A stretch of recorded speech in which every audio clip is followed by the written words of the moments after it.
Merci Suzy pour cette présentation. Je suis ravie de pouvoir partager la parole de Dieu avec vous ce matin. Avant de commencer, j'aimerais me présenter encore un peu plus et parler du ministère de Sola Femme Scriptura, ou bien SFS. Et ce que le Seigneur fait à travers l'équipe et ce que le Seigneur fait pour équiper les femmes du Québec pour la moisson.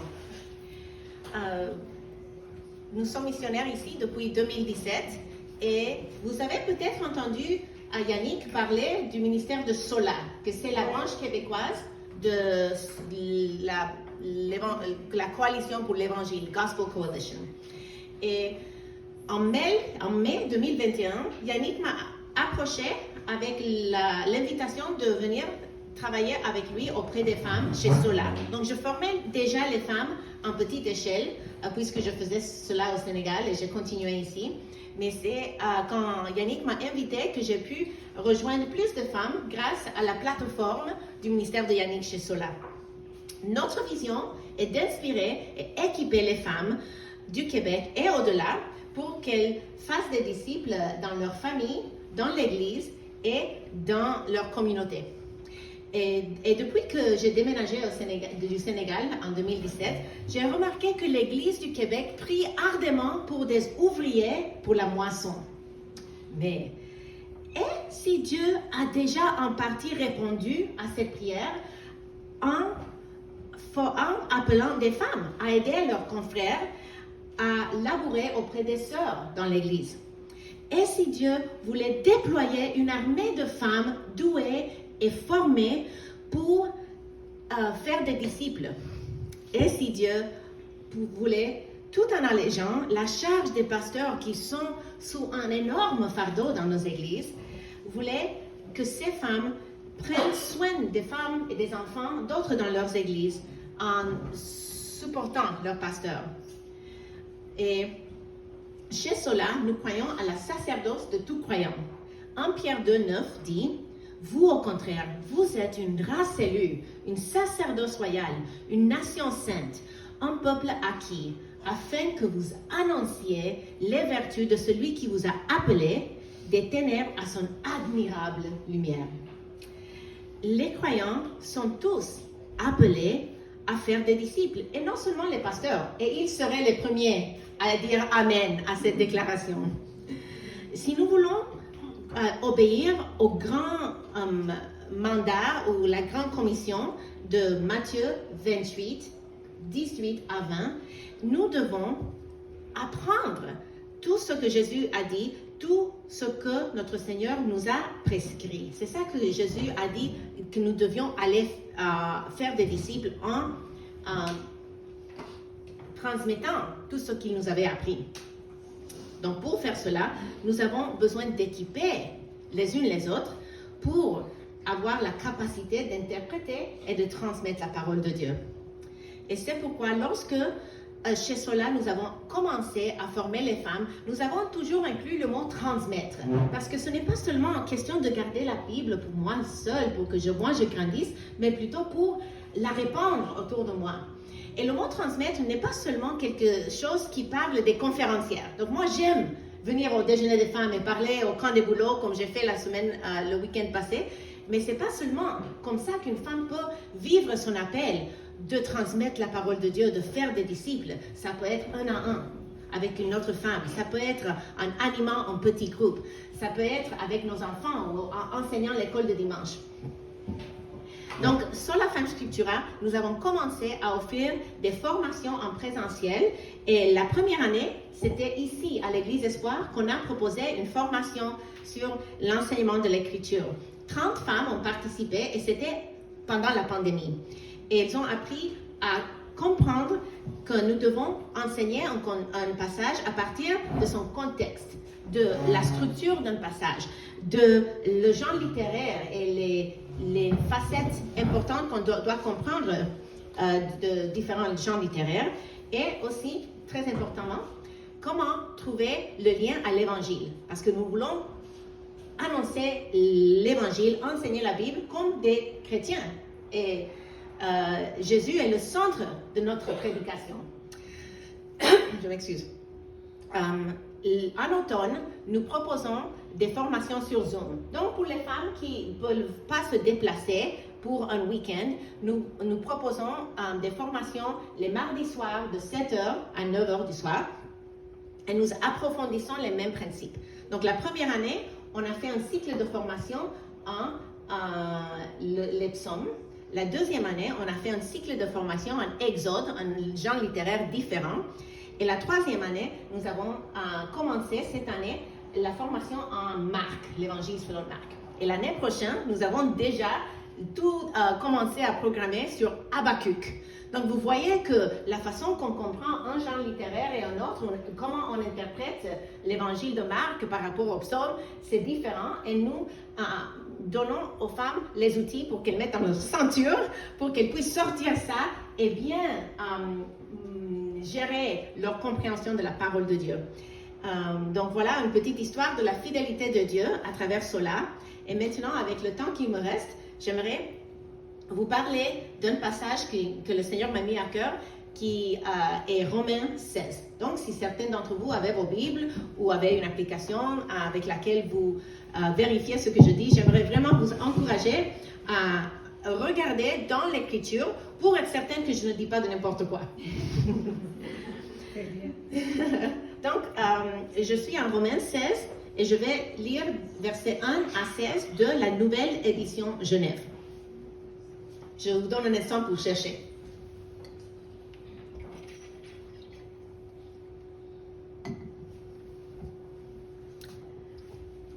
Je vous recommande Phoebé, notre sœur qui est diaconesse de l'église de Cancré, afin que vous la receviez en notre Seigneur d'une manière digne des saints et que vous l'assistiez dans les choses où elle aurait besoin de vous, car elle en a aidé beaucoup, ainsi que moi-même. Saluez Prisca et Aquilas, mes compagnons d'œuvre en Jésus-Christ, qui ont exposé leur tête pour sauver ma vie. Ce n'est pas moi seul qui leur rend grâce, ce sont encore toutes les églises des païens.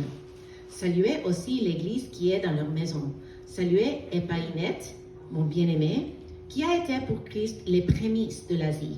Saluez Marie, qui a pris beaucoup de peine pour vous. Saluez Andronicus et Junias, mes parents et mes compagnons de captivité, qui jouissent d'une grande considération parmi les apôtres, et qui ont même été en Christ avant moi. Saluez Amplias, mon bien-aimé dans le Seigneur. Saluez Urbain, notre compagnon d'œuvre en Christ, et Stachys, mon bien-aimé. Saluez Apelles, qui est éprouvé en Christ. Saluez ceux de la maison d'Aristobule. Saluez Hérodion, mon parent. Saluez ceux de la maison de Narcisse, qui sont dans le Seigneur. Saluez Tryphène et Tryphose, qui travaillent pour le Seigneur. Saluez Perside, la bien-aimée, qui a beaucoup travaillé pour le Seigneur. Saluez Rufus, l'élu du Seigneur, et sa mère, qui est aussi la mienne. Saluez Asyncrite, Phlégon, Hermès, Patrobas, Hermas, et les frères qui sont avec eux. Saluez Philologue et Julie, Nérée et sa sœur, et Olympe, et tous les saints qui sont avec eux. Saluez-vous les uns les autres par un saint baiser. Toutes les églises de Christ vous saluent.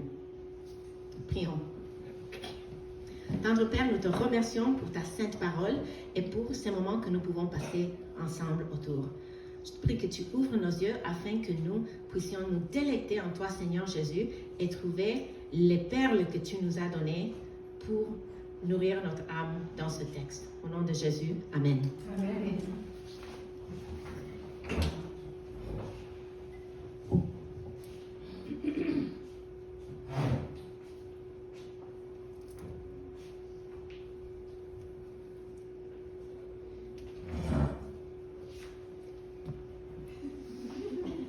Lorsque j'ai embarqué sur le navire à Corinthe, mon cœur battait à tout rompre.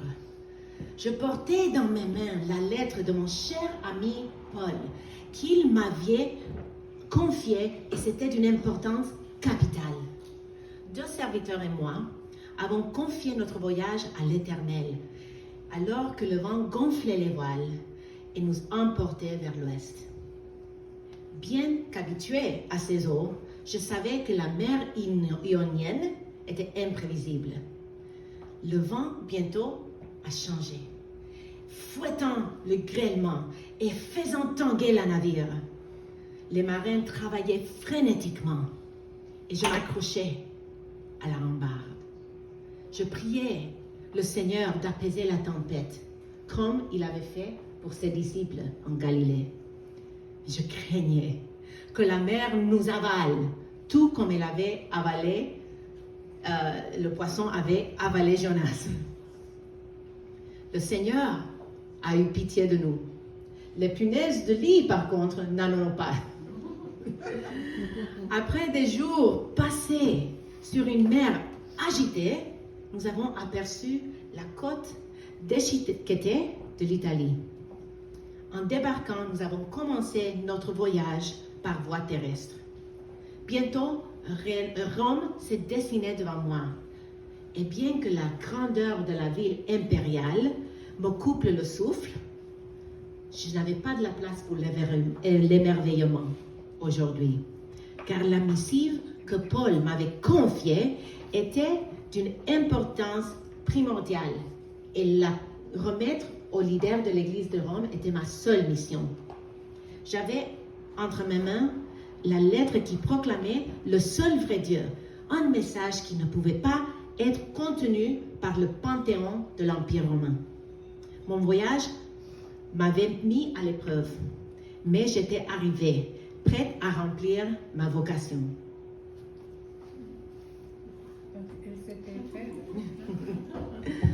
Est-ce que vous avez déjà réfléchi à la vie de Phoebe ou peut-être d'autres frères et sœurs dans cette liste d'épicerie de salutations de Paul?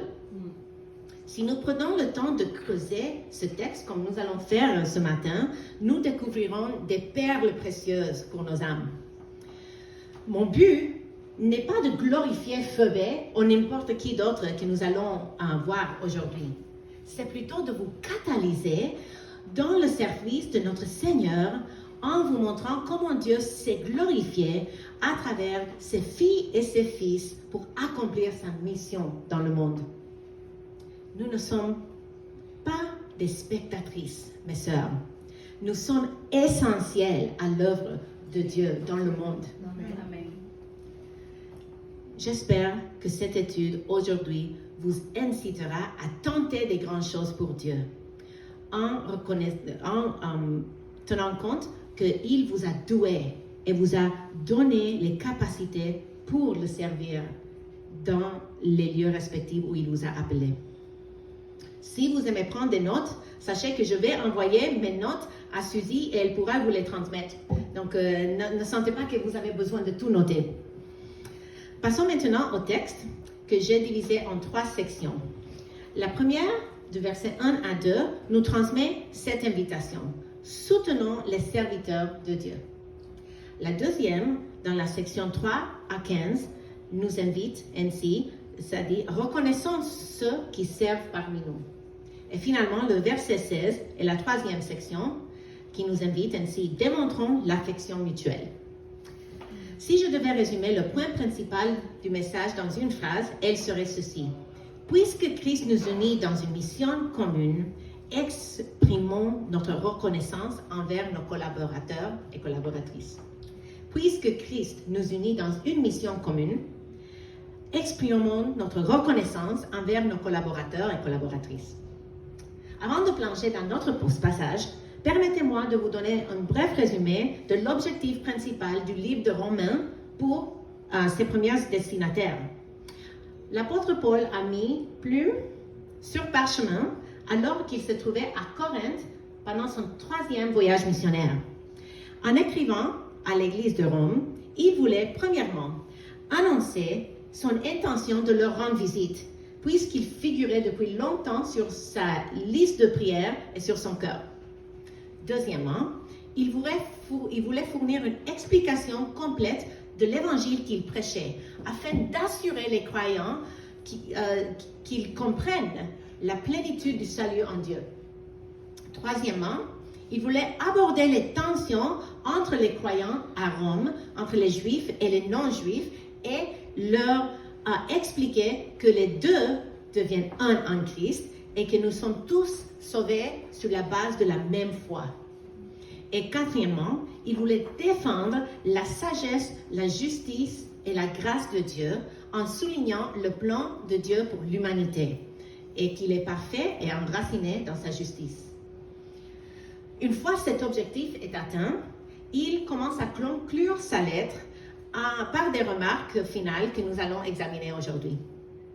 Donc, commençons avec sa première section. Soutenons les serviteurs de Dieu.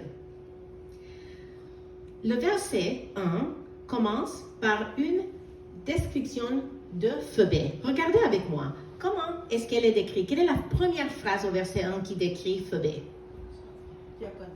Diaconesse, exactement. Diaconesse de l'église de Cancré. Paul l'appelle diaconesse ou servante. Dépendant de votre traduction, il se peut que ça dise servante.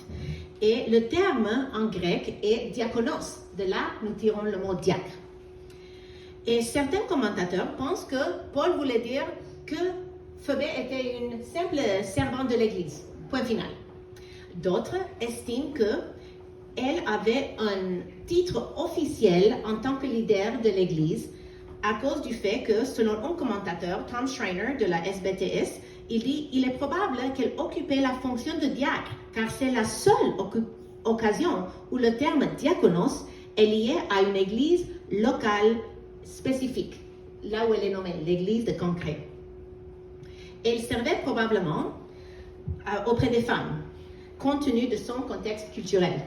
Donc, ses fonctions auraient probablement consisté à visiter les femmes dans leur maison, à s'occuper de leur discipulat et de leur baptême.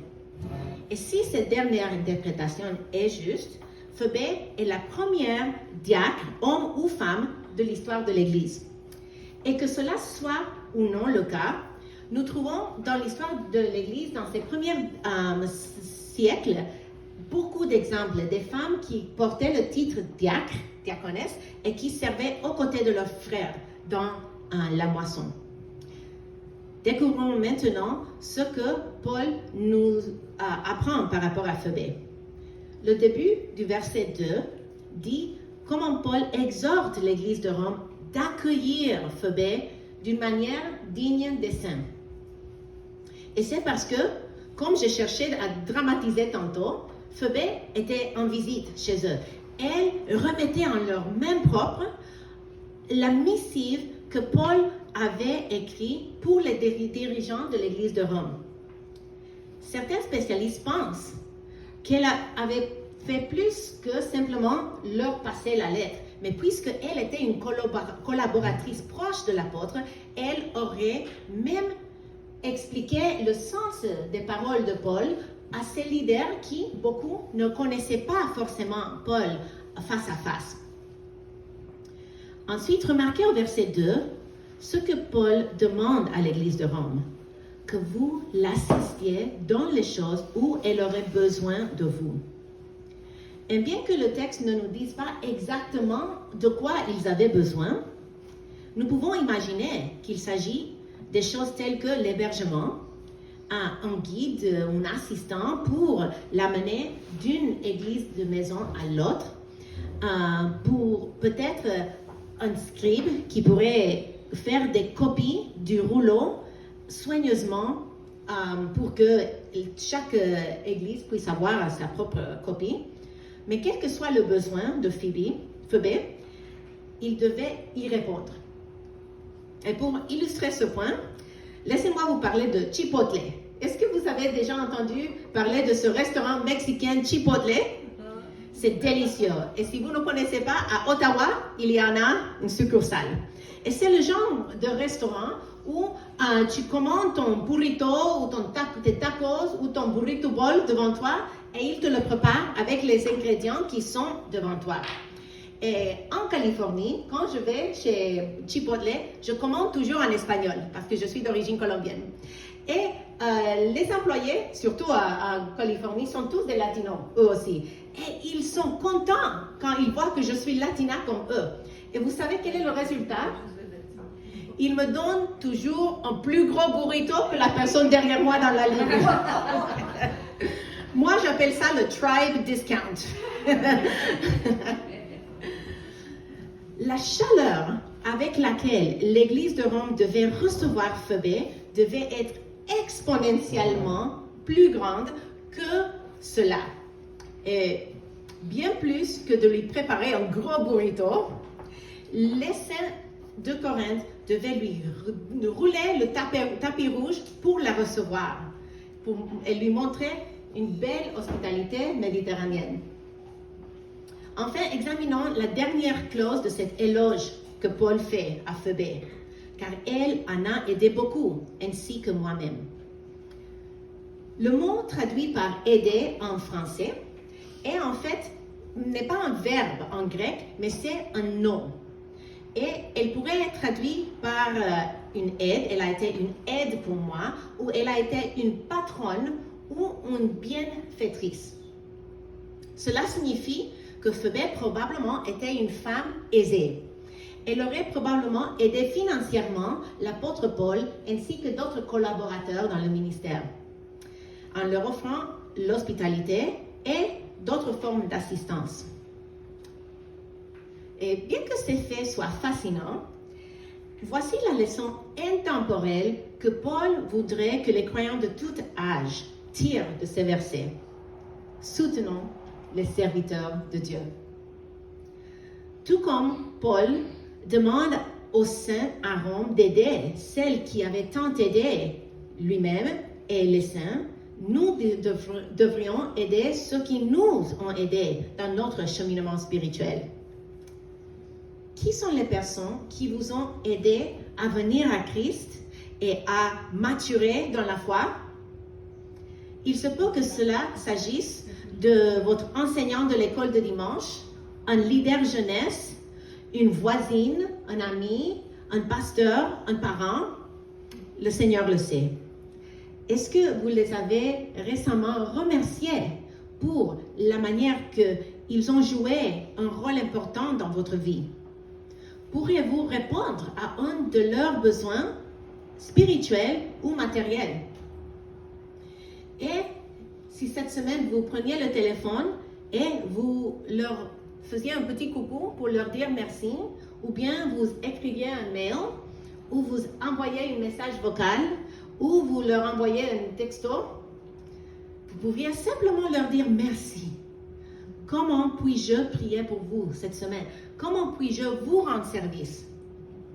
Plus encore, comment est-ce que vous pouvez devenir un Phœbé pour quelqu'un qui vous entoure? Comment est-ce que vous pouvez être quelqu'un qui fait du bien à quelqu'un dans le besoin? Peut-être ça serait de parrainer un enfant pour un camp l'été prochain, ou payer la participation à une jeune étudiante pour venir se former avec Sola Femme Scriptura, ou répondre à un besoin pratique d'une famille monoparentale, ou bien offrir l'hospitalité à une veuve de votre église. Que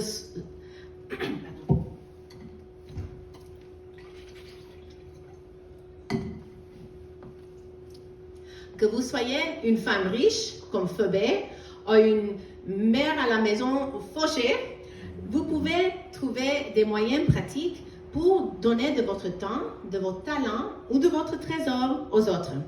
Et avec l'aide de Jésus, vous pouvez être une aide, patronne, bienfaitrice pour celles qui vous entourent. Puisque Christ nous unit dans une mission commune, exprimons notre reconnaissance envers nos collaborateurs et collaboratrices. Après avoir examiné le ministère de Phœbé, et la manière dont Paul nous invite à soutenir les serviteurs de Dieu, passons à la section suivante, les versets 3 à 15, intitulée « Reconnaissons ceux qui servent parmi nous ». Ici, Paul fait un clin d'œil à toute cette chambre de l'Église de Rome. Il donne la série de salutations la plus longue du Nouveau Testament. Paul avait beaucoup d'amis à Rome. Et il peut sembler qu'il les énumère d'une manière sans ordre particulier, mais je ne pense pas que ça ne soit pas sans but et sans thème unificateur. Voici ce que j'ai remarqué. Paul décrit les amis comme étant dans le Seigneur ou bien en Jésus-Christ à 10 reprises. Je crois que cette phrase est le thème unificateur. Elle évoque la manière dont nous avons été unis à Jésus-Christ dans sa mort et dans sa résurrection. Plusieurs affirment que l'expression en Christ est la manière principale que Paul s'en sert pour décrire les chrétiens. Il dit rarement aux chrétiens, non, mais il dit à ceux qui sont en Christ. Et c'est en fait l'union avec Christ qui est le thème unificateur de la théologie paulinienne, la théologie de Paul dans ses épîtres. Cette vérité élève ses salutations, car elle démontre que ce n'est pas un simple salut aux amis qui serait commune dans une lettre séculière de l'époque, mais ça démontre l'amour, l'affection et la solidarité que Paul partageait avec les saints à Rome. Elle est fondée sur le fait que nous sommes un en Jésus-Christ. Deuxième chose que j'ai remarqué, c'est que bien que nous n'ayons pas le temps d'examiner chaque nom en détail, j'aimerais souligner quelques points que j'ai quand même remarqués. Paul avait beaucoup de collaboratrices dans le ministère.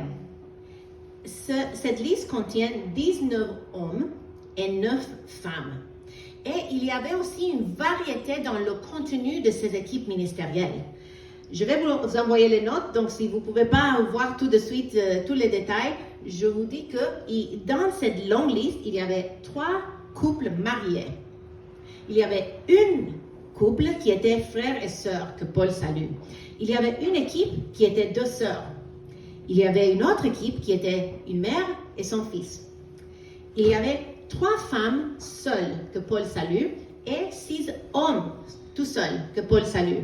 Et je soupçonne qu'il leur envoie ces salutations ainsi parce que soit ils ne connaissaient pas leur conjoint, ou ils n'étaient pas mariés, ou ils n'avaient pas de conjoints chrétiens.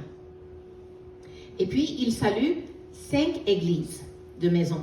Et les commentateurs affirment qu'il y avait au moins 5 églises qui correspondent à l'église qui se réunissait chez Prisca et Aquilas, chez Aristobulus, chez Narcisse, et puis l'église mentionnée en verset 14 où ça dit que toutes ces personnes ensemble saluaient-les. Et la même chose au verset 15. Donc 5 églises.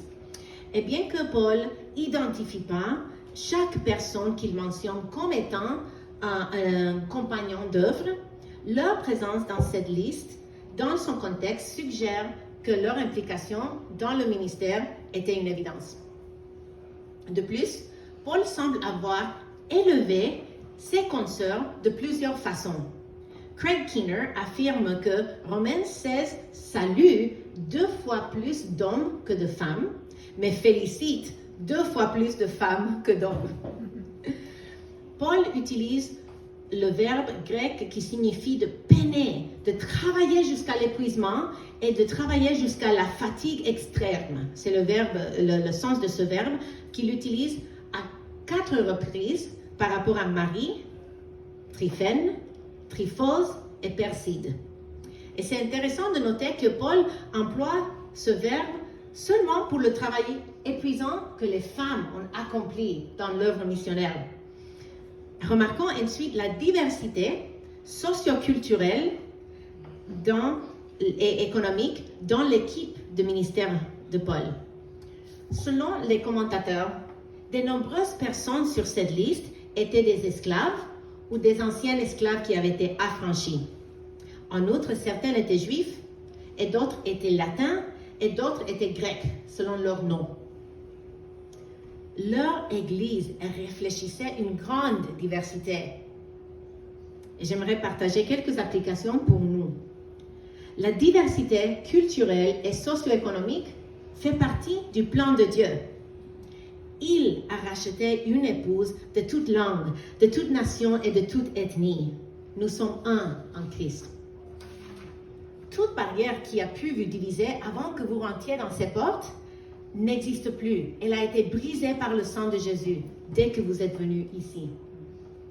Si vous constatez par contre que vous avez la tendance à fréquenter seulement des personnes qui vous ressemblent, je vous encourage cette semaine avec le défi de vous asseoir avec quelqu'un de différent que vous, de prendre un café avec une sœur ou un frère qui est d'une autre culture ou de notre arrière-plan.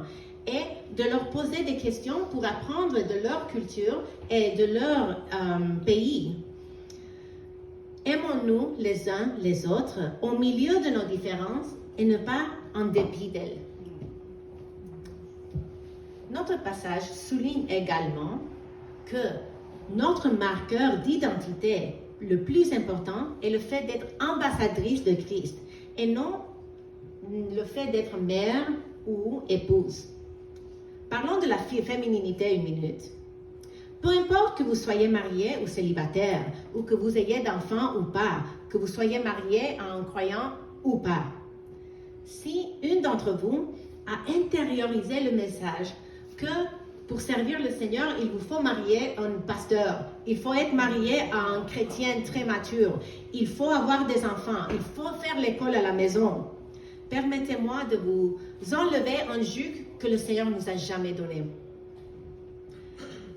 Une femme vit sa vocation ultime au-delà du mariage et de la maternité et de la domesticité. Une étude récente de Barna, c'est un organisme qui fait la recherche aux États-Unis, a appris que chez les femmes chrétiennes en Amérique du Nord, cet esprit d'État est répandu, ce que je viens de décrire. À la question de savoir quel était le rôle le plus important dans la vie, 62% des femmes ont répondu que c'était le fait d'être mère. Mais seulement 13 ont répondu que c'était d'être disciple de Jésus-Christ. Nous sommes, par contre, avant tout, des faiseurs de disciples, des ambassadrices de la réconciliation, mes sœurs. Nous pouvons répondre à cet appel de différentes manières, que ce soit en étant des épouses et des mères, faisant des disciples à la maison, avec nos enfants, avec nos voisins, avec nos collègues de travail, avec ceux qui nous entourent. Peu importe où Dieu nous place, c'est notre union avec Jésus qui nous définit. Et c'est cela qui détermine notre destinée ultime. Le temps ne me permet pas d'entrer dans les détails de chaque nom sur cette liste, mais j'aimerais souligner quelques-unes les plus significatives. La première, c'est Prisca et Aquilas. Et Prisca est parfois appelée Priscilla, qui est une diminutive de Prisca, comme dire Priscillita en espagnol. Ce couple dynamique, Priscilla et Aquilas, apparaît 6 fois dans le Nouveau Testament. Et 4 fois, et le nom de Prisca apparaît avant celui de son mari. Cela indique qu'elle était au moins aussi impliquée dans le ministère que Aquilas. Reprenons le verset 3, où Paul décrit Paul et Aquilas comme mes compagnons d'œuvre. Et c'est parce qu'ils étaient impliqués de manière vitale dans le premier mouvement chrétien en tant que missionnaires. Ce trio de Paul, Aquilas et Priscilla ont travaillé en fabriquant des tentes afin de financer l'établissement des églises à Rome, à Corinthe et à Éphèse. Considérons comment Paul décrit Paul et Aquilas au verset 4. Il dit, ils ont exposé leur tête pour sauver ma vie. Paul était en danger constant de la part des autorités religieuses. Nous n'avons aucun moyen de savoir de quel moment il parle dans ce récit et dans ce passage, mais ce que nous savons, c'est qu'il s'agit d'un duo courageux qui était prêt à risquer sa vie pour Paul et, en fin de compte, pour notre Seigneur Jésus. Paul conclut ses propos par rapport à ce couple au verset 4. Il dit, ce n'est pas moi seul qui leur rend grâce, ce sont encore toutes les églises des païens. Le ministère de ce couple était si reconnu, si répandu, qu'elle représentait une telle bénédiction pour les saints que Paul utilise un langage hyperbolique, il exagère un peu pour dire que toutes les églises des païens leur rendent grâce. C'est une grande loge, n'est-ce pas? Passons au deuxième couple qui mérite d'être noté. C'est Andronicus et Junias. La phrase la plus significative dans les paroles de Paul à leur sujet se trouve au milieu du verset 7. Ma traduction dit qui jouissent d'une grande considération parmi les apôtres. Que peuvent bien signifier ces paroles? Est-ce qu'il y avait des femmes apôtres? Oui et non, en fait. Et la réponse est liée aux trois significations de l'utilisation du mot apôtre dans le Nouveau Testament. La première était réservée pour les apôtres A majuscule, ceux qui étaient choisis par Jésus lorsqu'il exerçait son ministère sur terre. Et il s'agissait d'hommes à dessein. Cela ne signifie pas que Paul et que Jésus n'avaient pas de disciples femmes. Car quand nous lisons les évangiles, nous voyons que Jésus avait des compagnes de service, des femmes et des bienfaitrices, telles que Marie-Madeleine, Jeanne et plusieurs autres. Et Luc 8 est un passage qui nous les décrit, mais on en voit beaucoup si on les cherche. La fonction d'apôtre A majuscule, par contre, était réservée à ces 12 hommes qualifiés. Deuxièmement, apôtre avec A minuscule parle dans les actes des apôtres aux proches collaborateurs des 2 disciples, des 2 apôtres, et ils étaient parfois appelés apôtres, par exemple Paul, Barnabé, Silas et Jacques, le frère de Jésus, ont à certaines occasions reçu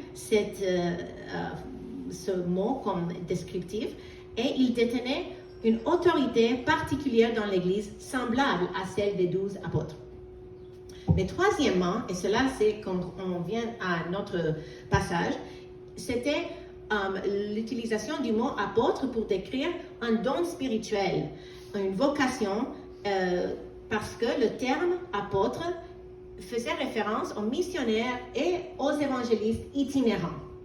Cette conception du terme vient du fait que le mot grec apostolos signifie celui qui est envoyé, un ambassadeur ou un messager. Par exemple, en Philippiens 2, verset 25, Paul écrit à propos d'Épaphrodite. « J'ai estimé nécessaire de vous renvoyer Épaphrodite, mon frère, mon collaborateur et mon compagnon d'armes, l'apôtre que vous m'avez envoyé. » Donc, Épaphrodite n'était pas un des 12 apôtres. Il n'était même pas un proche des 12 apôtres, comme dans le numéro 1 et le 2 que je viens de souligner. Il était envoyé avec une mission particulière. Alors, Andronicas et Junias étaient probablement envoyés par leur église locale. Et est-ce que, et même les commentateurs les plus conservateurs s'accordent sur le fait que finalement, Junias était apôtre dans ce petit A, ministère, envoyé, missionnaire, apôtre. Est-ce que cela signifie qu'il était pasteur? C'est pas ce que le texte dit. Mais si Paul fait éloge à ce couple, nous devons reconnaître qu'ils n'étaient pas simplement des apôtres, mais qu'ils étaient distingués parmi les apôtres. C'est-à-dire que de tous les missionnaires et évangélistes itinérants, il était au top de la liste. C'est incroyable. Je trouve ça tellement passionnant. Ce couple me rappelle d'autres couples dans l'histoire de l'Église. Et je ne sais pas si vous connaissez un peu l'histoire de la mission, mais le premier couple qui m'est venu à l'esprit, c'est Jim et Elizabeth Elliot. Ils ont été un couple qui a été missionnaire chez les Indiens Waodani de l'Amérique du Sud. Et Jim a été martyrisé lorsqu'il essayait d'atteindre ce peuple. Et sa veuve, Elizabeth Elliot, a ensuite implanté une église auprès des mêmes personnes qui avaient assassiné son mari. Mais nous n'avons pas besoin de regarder si loin que ça. Ici au Québec, nous pouvons penser à Lorne et Margaret Herron. Ce couple ontarien ont été emprisonnés pour leur audacieuse proclamation de l'Évangile lorsqu'elle était enceinte. Ils ont œuvré dans la moisson pendant des décennies et aujourd'hui, M. Herron a 98 ans et il prie toujours à mon église. Je pense aussi à Bill et Blanche Phillips.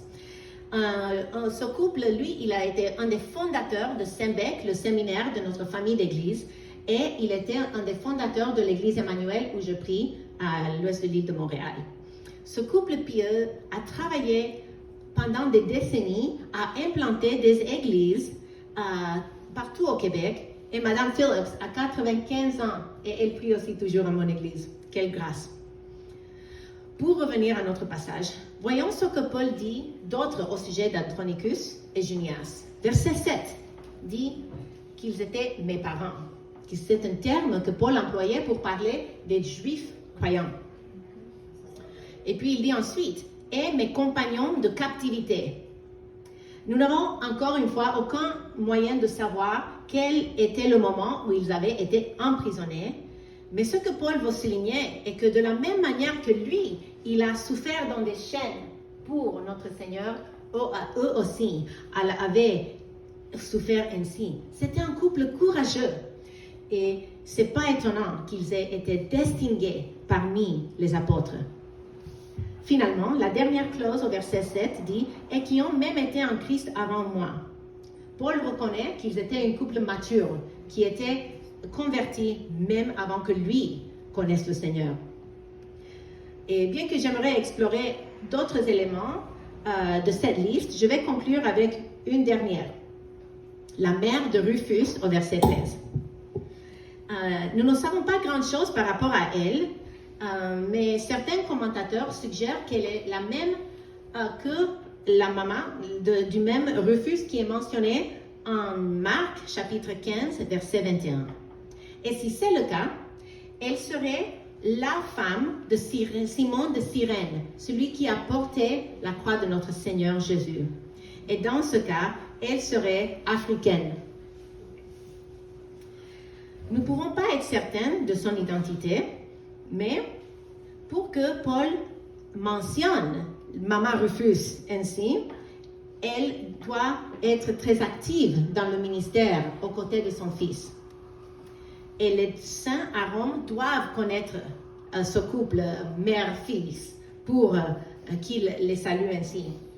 Je peux imaginer la chaleureuse communion de table que partageait Paul avec cette équipe mère-fils, au cours desquelles cette maman spirituelle lui offre des paroles d'encouragement à lui, cet apôtre épuisé, découragé parfois dans le ministère. Je peux imaginer cette douce femme préparant une chambre pour qu'il se repose après un voyage parsemé par des épreuves physiques, émotionnelles et spirituelles. Est-ce que Paul avait perdu sa propre maman le jour où il est devenu non un ennemi du peuple de Dieu qui persécutait l'Église, non un pharisien estimé par tous les Juifs, mais l'ennemi numéro 1 des leaders religieux? Nous ne connaissons pas la réponse, mais ce que nous savons est que Paul a trouvé dans le corps de Christ l'amour tendre et l'attention d'une femme qu'il a fini par appeler maman. N'est-ce pas un beau portrait? Pourquoi considérer cette femme dans cette longue liste quand Paul dit si peu à propos d'elle? Parce que ce qu'il dit à propos d'elle est riche en signification. Et cela souligne une partie essentielle de notre appel en tant qu'ambassadrice de Jésus-Christ. Et c'est la maternité spirituelle. Et ce qui est formidable est que nous n'avons pas besoin d'être mariés et nous n'avons pas besoin d'avoir des enfants biologiques pour accomplir cet appel dans le monde. Tite 2 nous apprend que les femmes plus âgées doivent enseigner les femmes plus jeunes. Il n'y a pas d'argument à ce sujet. Nous connaissons probablement toutes ce passage important qui nous parle de notre mission en tant que femmes. Je souhaite ardemment que les ministères féminins de nos églises créent des occasions pour les femmes plus âgées et les femmes plus jeunes de se réunir autour de la parole. Mais ne nous arrêtons pas là. Si nous sommes une famille spirituelle, considérons qui d'autre aurait besoin d'une maman spirituelle. Après tout, Maman Rufus a investi dans un homme plus jeune.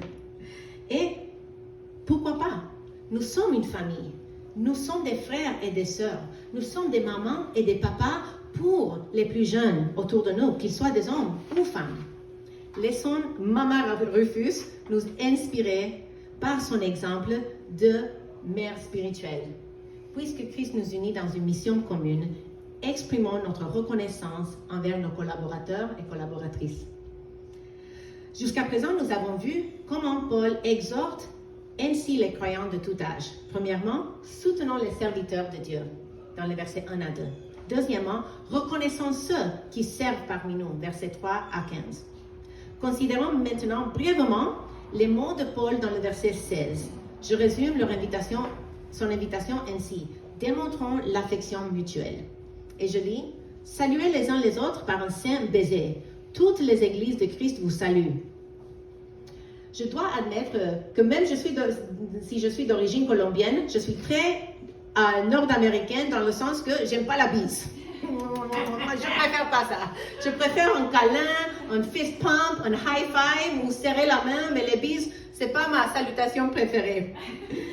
Mais peu importe, parce que ce que Paul communique par ses paroles, c'est l'importance de créer une culture où nous avons le chaleur les uns envers les autres. Et dans certaines cultures, un baiser serait le contraire de sainteté. Nous devons vraiment contextualiser ces versets selon l'emplacement de notre ministère. Je crois que une traduction moderne de l'anglais qui traduit ceci est drôle parce qu'elle dit « serrez-vous chaleureusement la main ». Mais je pense qu'un équivalent de quelque chose qui se faisait dans le Nouveau Testament, qui pourrait s'appliquer de différentes manières aujourd'hui, c'est le lavage des pieds.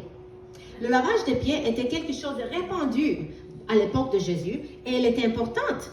C'était une façon essentielle de démontrer l'hospitalité envers ceux qui nous rendaient visite. Jésus lui-même a lavé les pieds de ses disciples pour leur faire l'exemple, pour qu'ils le fassent ensuite les uns pour les autres.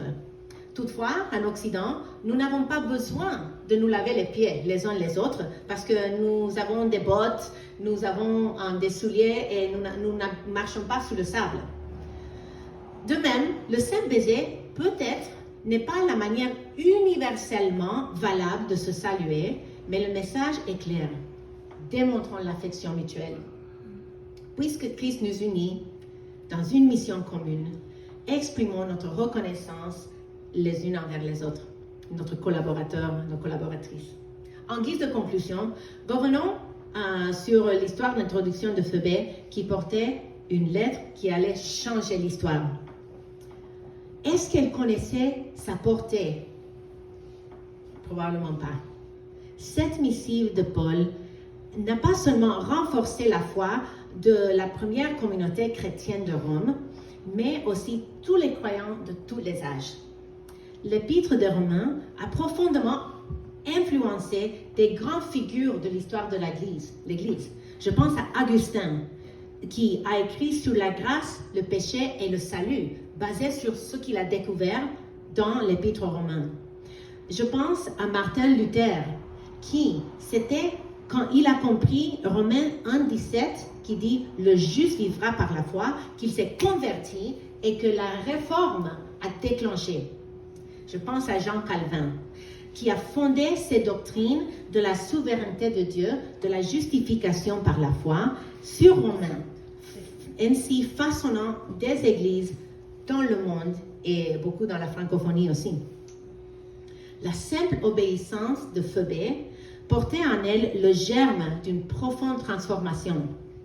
Près de 2000 ans plus tard, nous sommes toujours inspirés par son service qui nous rappelle que même des petits actes d'obéissance, de foi, peuvent avoir un énorme impact. J'invite chacune d'entre vous, premièrement, à trouver votre identité dans votre union avec Jésus-Christ dans sa mort et sa résurrection. Et si vous n'avez pas encore fait ce pas de foi, je vous invite à le faire aujourd'hui même, à parler avec Suzy ou avec Mireille ou une des autres leaders pour mettre votre foi en Jésus-Christ. Deuxièmement, je vous invite à reconnaître votre vocation en tant qu'ambassadrice de Christ, en comprenant que votre fidélité peut influencer ceux qui vous entourent d'une manière que peut-être vous ne percevrez jamais. Puisque Christ nous unit dans une mission commune, exprimons notre reconnaissance envers nos collaborateurs et collaboratrices. Amen. Amen.